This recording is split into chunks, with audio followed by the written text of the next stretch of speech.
amawulire ge tuyina mu maka g'omukulembeze waffe Kyagulanyi Ssentamu wetwogerera essaawa ya leero abasirikale bafuulayo barracks nti buli w'okuba eriiso olikuba ku musirikale, buli w'okuba eriiso olikuba ku musirikale. Ekyokuba nti beetooloola amaka ge gonna gonna tubadde twakimanyiira naye kati kyasusse ku eyo level. Batutegeezezzaako bannaffe abaliyo, batutegeezezzaako nti n'amaka ge oba ne mu nju ye bayingiranga we baagala. Buli kimu ekiri mu maka ge baakitutte, kira simanya mativi, simanya kira buli kipapula kyonna ekiri mu maka ge, enju bagiyingiranga we baagala. Eyo y'embeera eri mu maka g'omukulembeze waffe, tumusabire. Awo nno ng'osanga omuntu nga Nabbanja, ng'osanga omuntu nga bali omunsi, ng'osanga nga bano babloga baabwe be basasula basiige ekifaananyi nti Bobi Wine gye yaddukira just nti yayiddusa bweddusa, ng'osanga ng'abo bannaffe nga bagamba nti teri yamunoonya, teri yanoonya Bobi Wine, teri yamuyinako buzibu.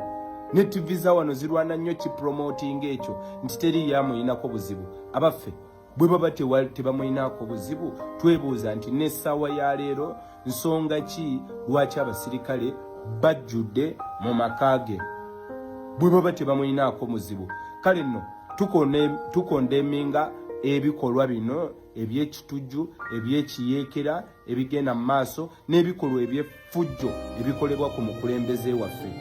Tikiri mu mateeka, si kya buntu, si kituufu, tukivumirira. Twagala omukulembeze waffe abeere free ng'omuntu omulala yenna.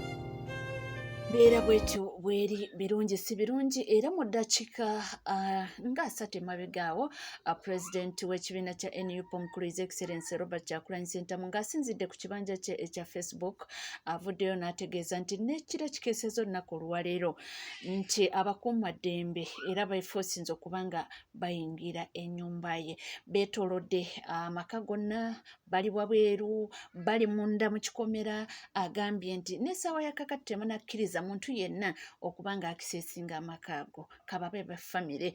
Era agambye nti tebanaba kumanya muwendo gw'ebintu ebyayonoonebwa ku mulundi ogwo luli we baalimu we balumba Babi Kyagulanyi Tungo. Era n'agamba nti tebamanyi bintu byenkana ki era bitwala ssente meka be bayonoona ku olwo, kubanga tebakkiriza muntu yenna yenna okuba nga akiseesinga ennyumba eyo oba amaka ago. Agambye nti kyenyamiza okuva ennaku z'omwezi nga 25 omwezi gwa January omwaka guno gwennyini, agambye nti amaka ge gaafuukira ddala nga barracks. Era kati baageefuga, tebakkiriza muntu yenna. Ye nga kennyini nannyinimu yagadduka aliira ku nsiko. Mama yasigalamu ebyamutuukako mwabiraba, era obutambi babutanika kati okukakasa nti mu butuufu amaka be bagayina. So yeekubidde enduulu, birungi si birungi, yonna gy'ali bambi musajja wattu aliira ku nsiko, eno beeyongera ate okuba nga badestroyinga amaka ge. Awo tuvuddewo nga tweyongerayo mu mawulire ag'enjawulo. Ono avuddeyo okuba nga agambako Honorable Nkeratanyi Kirulu, agamba nti asuusizza mbu akendeeze ku mugambo, si bigambo byange bibe. Honorable Nkeratanyi Kiriruta Yusuf oba myaka naye pomini asusse. Oyogera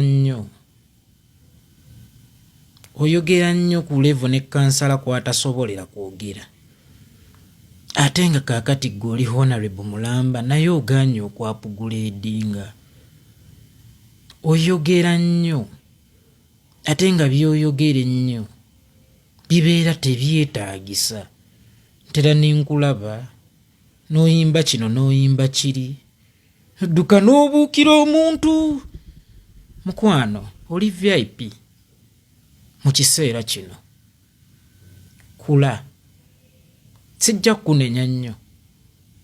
Okyali muvubuka muto, naye oba wayanamye nnyo ekisusse simanyi, oba wayanamye bwanamye. Manyi essanyu oluusi abantu libamalako emirembe era essanyu lisobolera ddala bulungi okusuula omuntu eddalu. Simanyi oba wayanamye essanyu butambi bwondabye bungi okuva lwe wawangula naye sirabangako kajja mu kitiibwa kya bwa honorable, sirabangako kajja mu status y'obwa honorable. Mukama bwakulinnyisa amadaala naawe erinnyamu. Simanyi oba bantu kyabo b'obeeramu oba beebo be wakula nabo era bukyalimu. Sigambye nti suula mikwano gyo naye ndaba nga ggwe ng'omuntu tonnakyuka. Emboozi okyali mu za kateni, okyali mu z'abafumbo baawukanye, okyali mu interview z'abamakona, kyokka nga wafuuse honorable. Lwaki ogaanye okwapuguledinga nga ye Mukama yasazeewo okwapuguledinga? Bw'oba wawulira nga tosobola kukyusaamu nedda waaligenza oba ne weesimbawo ku chairman bw'oluzzi. Naye oli honorable, oli mu mboozi za kateni, oli honorable, oli mu mboozi z'abaawukanye, oli honorable, oli mu mboozi z'abamakona. Sigambye nti makona mmuzaala oba mmunyuma naye akubuuza biki? Byakubuuza bye birina okubeera ebikulu. Wenna weeyisa ng'ow'ekyalo, bw'obuukira abantu, bwe weeyimbya kino na kiri, bwe weeyogeza kino na kiri, ogaanye okula. Upgrade my brother, kula. Oba myaka nze naawe kyobulaba nze wabaawo oluusi emyaka gye nnyoma. Oba myaka omwana buli lwalabikirako eri ab'amawulire aba mu byaki. Mukama yakusitudde eddaala, Mukama yakufudde ow'ensonga, Mukama yakufudde honorable, naye ate okyayagala kweyisanga. Abakubi b'amabulooka sigambye nti mbazalaye oba sigambye nti mbajereze, naye erinnya honorable Dene lyoyolekera tandika oditrainingira. Va mu kukola bu TikTok video nyenyenyenyenyenyenyenyenyenye. Va mu kubuukira abantu. Va mu kugenda simanya kola buuti byakijjegga. Batera okugamba nti abatalina mannyo Katonda baawe ennyama naye takola nsobi. Buli gwawo ekintu aba yakigwanidde naye weetaaga kwoza. Weetaaga kukubako nfuufu. Wayanamye. Oba wabadde tokisuubira. Ntagala 2 ng'okutteyo akantu naye wafuuse kantu mmeeka. Toyina mirembe. Wali weebaseeko okuva lwe wawangula. Toyina mirembe. Weemazeeko emirembe. Obeera mu kukola buntuntu bungoddiira. Oli honorable kati. Kula upgrade. Emboozi enkadde zikuulemu. N'enneeyisa enkadde gikuulemu. Ne bw'oba obadde olina olwali lw'okolaakolanga eby'ebiseera biri ebya kateni zammwe biveeko ebyo. Honorable abeera mu mboozi. Mirembe yayawukanye simanya naani. Nze tombuuza ebyo. Gwe wayise omuntu ng'oyo era omumanyi byabuuza. Lwaki tewanoonyeza ba made in Sereko kale oba lwaki tewagenze wali ba made in Sereko? Bw'oba wadde oyagala bibuuzo bya buvunaanyizibwa. Waliwo omuvubuka Kisito ow'okubba omwana oyo mugezi. Bw'oba obadde onoonya ba myaka gyo genda ewooyo. Naye nze sijja kulimba buli wenkulabako mu mawulire. Obeera mu bintuntu bya kisaazi byakyana kito mmwe mutwogezaako nti laba nno ba MP bannuupu. Laba nno be baawa kaadi. Totwogezaako. Wakaadi ekitiibwa w'ekibiina kye ekitiibwa. Upgrade weewaawo oli mwana muto. Naye baakwesigisizza obuvunaanyizibwa obunene. Okulire mu bbo. Kula. Ffe twafuna obusika bw'abakitaffe nga tukyali bato. Tukyali bavubuka ne tukula. Kula. Ekyo tewafunye kifo kya kwesiima. wafunye buvunaanyizibwa, obuvunaanyizibwa bulina kweraliikiriza. Kyova olaba nze nenfuna obuvunaanyizibwa nti yeekolera bamuwadde kaŋŋambe ministule sigisaana sigisaana kaŋŋambe ndi honorable MP nyinza kukola mukolo gwa kusaba Katonda nnuŋŋamye naye ze endongo zammwe ze mukuba mubanga ababadde bazze nga muli bayala timufunye omulyo obuweereza liba katala era bulina tweraliikiriza bweraliikiriza noga obuvunaanyizibwa bwe bampadde naabuggusa naye muli mu pate after pate musanyuka notambula nga kinnawolovu kati nzenze nayitongwa ngo nkiikirira noyo Katemba kula nkerettanyi ekirala ne bw'okubanga loto nga muli mu kusima ntaana oba ku mulambo togezanga n'okuba enduulu ezo iye ku mulambo tebasanyukirako ne bw'okubanga loto sooka opime embeera mwoli oba abantu mwowangaalira essanyu lireko eyo munda sigganye kubeera musanyufu sanyuka era beera musanyufu nnyo sanyuka naye toyanamya iye abagagga obuvunaanyizibwa tebaseka magye mulukufu tebaseka magye mulukufu era tebasanyuka kagenderezo kati honorable tikiraawo kusanyuka akagenderezo ako tugayita magye mulukufu sanyukira mu kitiibwa sanyukira mu suuti yawa honorable si magye mulukufu gaago kugenda ogye mulukuka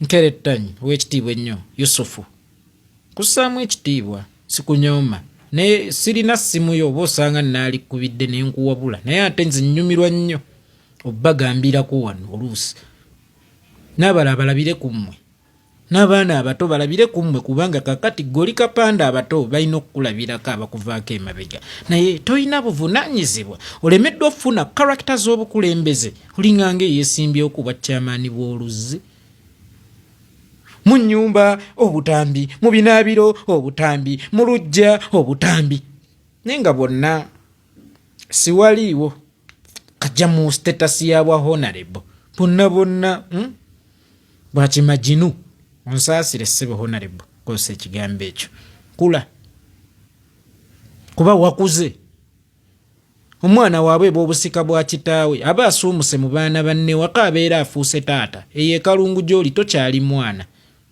oli mukulembeze ebyekyana bireke eno gye mwatundiranga kateni zammwe owulidde ssebo w'ekitiibwa ebyekyana bireke eyo gye mwatundiranga kateni zammwe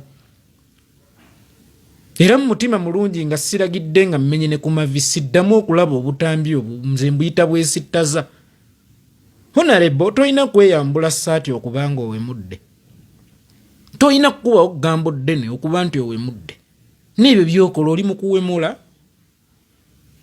mu kuwemula toonaatera olulayira tandika okweteekerateekera obwa honorable tukitwale nti olina obwakabaka bw'ogenda ossikira oli mu bwakabaka bulala bali mu kukukuza naye amatikkiro ago ganaatera okutuuka tandika okweyisaako nga kabaka naye omwana obutambi mu ddiiro kubuukira bantu kola bino nze nyooma onsaasire nze nyooma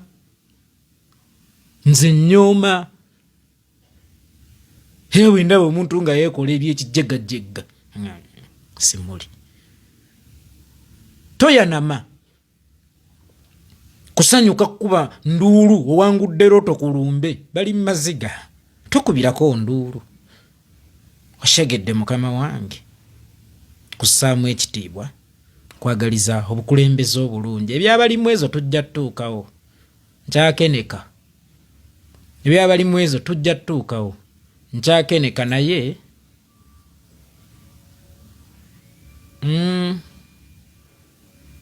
buli omu akola ogugwe abamu mwefudde ba king maker wano buli omu akola ogugwe buli omu abeeko waakoma ku munne tosobola kubeera kino n'obeera kino. Tosobola kubeera supervisor wa kizimbe, n'obeera supervisor w'oluguudo, n'obeera supervisor w'amasannyalaze, n'obeera supervisor w'amazzi, n'obeera supervisor w'abantu abakozi. Tosobola kubeera byonna.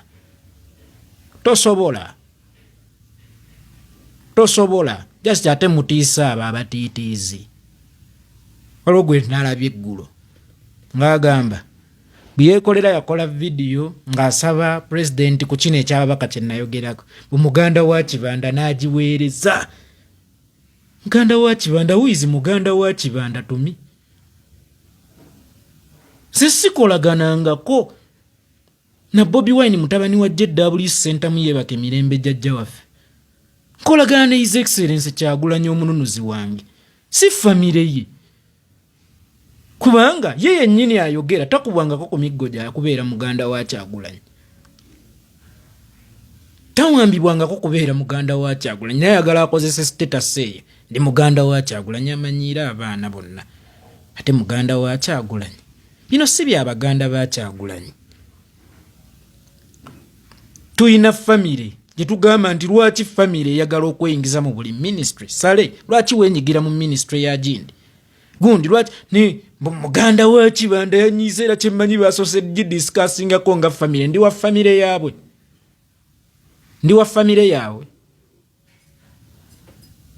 Omwana nantambulirako buli wabeera nantambulirako ako kayeekolera kagaana okudda wansi w'ebigere byange siriddawo. Wansi w'ebigere go omutwe gwo tegunfuga. Era tegusobola kumpabya. Muganda wa Kibanda siri mutabani wa Itongwa kitono. Muganda wa Kibanda yajimpeerezano n'agamba oyo ogenda kunkola ki? Bino si bya baganda ba Kyagulanyi. Toyina nkovu ya kuba muganda wa Kyagulanyi. Naye abaana n'obatawanyanga mu matu n'obakubiranga obusimu n'obamalangako emirembe ate muganda wa Kyagulanyi. Gwani? Oyinayo saddaaka yonna ku lwa struggle gwe ng'oggyeko okukyankalanya buli kye tukola. Buli ekigattako ayagala akipangulule, ate maama muganda wa Kyagulanyi. Nze kankubuli ekintu kimu. Sikolera famire ya Kyagulanyi. Seegatta ku mmwe lwakuba muli baana ba JW Center. Era saabeegattako ng'ekika. Neegatta ku mukulembeze wange His Excellency Robert Kyagulanyi Center. Bw'oba wabadde osindika message musimanya nkankane gwenze ne bwendifa sikwagala. Kuba toyina mpisa, toyina kitiibwa, ojooga nnyo. Oyagala nnyo buli muntu agendere mu nkwawa ate muganda wa Kyagulanyi n'owaayitongwa. Tumaatuma abaana bannumbenga. Mwenna nsobola obbakuŋŋaanya kakota. Muganda wa Kibanda era basoose kutuulanga ffe. Nze famire yaabwe nkwatako. Ndya mu famire yaabwe.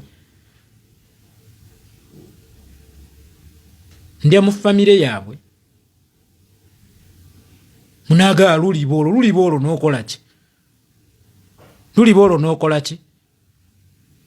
Temuntinkuula. Abantu tulina bye tuyitamu. Nga muvuga bipulojekiti byammwe oluusi ebitagattako ebitatuleetera buyinza.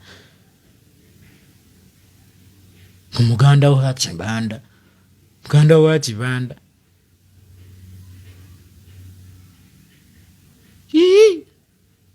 Taabe Sale musale wakimakye waffe Nakaseke. Naye tetukuyimbe tutyo. Tokozesa bubi status. Kumalako banno mirembe ng'obalinnyirira obulago mu buweereza bwabwe. Naffe tulina bye twefiiriza okujja okuweereza. Ate ng'onaaweereza eggwanga bijjeemu nti ono muganda wooli. Liba likulemye. Muganda wa Kibanda yakampeereza. Ate kyemmanyi bw'aba akampeereza baba basoose kutuulanga famire bayite n'eyeebukojja era batuule. Nze mbagaanye. Bayite n'eyeebukojja batuule. Mufe ku bantu. Mufe ku baana b'abantu baweereze. Oli talina nkofu ya kubeera muganda wa Kyagulanyi. Ayagala ategeerera abasibiddwa mu kuwagira Kyagulanyi. ayagala ategeerera abali mu buwaŋŋangusi mu kuwagira Kyagulanyi, ayagala ategeerera ababuze okwetta lwakwagala nnyo Kyagulanyi. Mwe Desemba oyo mumulaba, tuyita climax ya struggle oba nze mmanyi gye nakoma. Kakati tosobola kusinziira eyo n'obulevu bwa Channel O odumire nze olw'okuba oli muganda wa Kibanda. Nze Bobi Wine simumanyi nga Kibanda, manyi nga pulezidenti wange. Bantegeerekese bulungi, nze yeekolera itongwa. Nze nno si bigambo byange naye mbawo kubanga mbatuusaako amawulire nga we gatambula. Oli ku NCK TV, teweerabira kubanga osubscribinga, ringinga that notification bell, sharinga, likinga. Amawulire go gakyali mangi nnyo ddala era nga mbagambye nti gwe tuula butuuzikalira nywera buli kiwetaaga okuba nga omanya nja kubanga nkikutuusaako wona woli wona wosinzinde. Sigala naffe tovaawo.